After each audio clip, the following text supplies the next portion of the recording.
This is a story about a song catcher. Bascom Lamar Lunsford was born in 1882 in Mars Hill, North Carolina, a town about 20 miles north of Asheville. As an adult, Bascom became a teacher like his father, but then went on to study law at Trinity College, which was soon to be renamed Duke University. But Bascom's true love was music. He had grown up playing fiddle and banjo, playing and singing at local dances and weddings, and he was obsessed with learning new songs. The kind of music that Bascom liked, the music of the people of the Appalachian Mountains he grew up near, wasn't the kind of music you could buy in a store. Nobody was recording these songs. You had to learn them from someone in person. Before he went to law school, Bascom worked for the East Tennessee Nursery Company as a salesman. He would travel on horseback from farm to farm trying to sell fruit trees.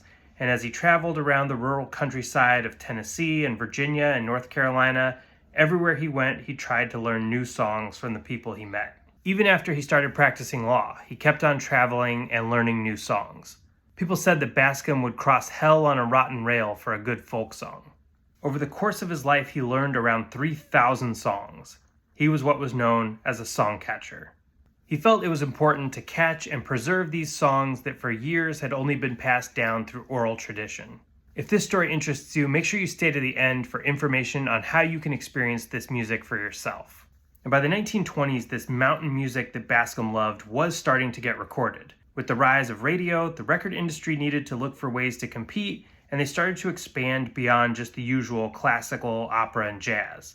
Some musicians from the American South went to New York to record their music, which was then referred to as hill country or hillbilly music. But then in 1923, a record executive from the New York-based label OK Records, Ralph Peer, had the idea to take the recording studio to the South instead. With the then cutting-edge technology of a mobile recording studio, Ralph Peer headed to Atlanta, Georgia to try to capture the music of the South. Blues, gospel, jazz, and hillbilly music. So naturally, Bascom Lunsford had to be there. Bascom recorded 2 songs at Peer's Atlanta session, a song called Jesse James and a song called I Wish I Was a Mole in the Ground. You might know I Wish I Was a Mole in the Ground from a later recording of it he did in 1928, or you might recognize one of the lines of it from when Bob Dylan lifted it for Stuck Inside of Mobile with the Memphis Blues again. Finds a railroad man, they will kill you when he can, and drink your blood like wine. The Atlanta sessions proved successful, and after other mobile recording dates in St. Louis and Kansas City, Peer wanted to try the experiment in Appalachia. By 1925, Bascom was living in Leicester, even closer to Asheville, and he convinced Ralph Peer to come to Asheville, North Carolina to record the many talented musicians from the area. Ralph Peer, along with his recording engineer Charles Hibbard, sales rep G.S. Jeffers, and regional distribution chief Polk C. Brockman, showed up in Asheville on Tuesday, August 25, 1925. They came with trunks full of blankets and recording equipment and crates full of wax discs. They were given the rooftop of the Vanderbilt Hotel downtown to set up their studio, what the newspaper The Asheville Citizen referred to at the time as a mobile laboratory. They created an airtight room, lined the walls with blankets to keep the sound out, and got to work.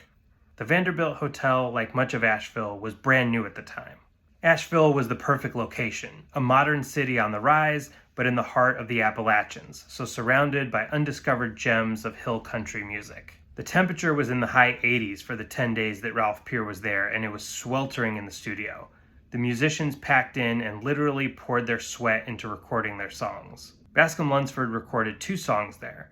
And then there was Kelly Harrell and Henry Whittier from Virginia, Ernest V. Stoneman, an auto harp player, Wade Ward, a virtuoso banjo player, Emmett Miller, who recorded the song Lovesick Blues, which would later be a #1 hit for Hank Williams, J.D. Harris, a fiddle player in his 60s whose recording captured a style of playing that went back to the Civil War.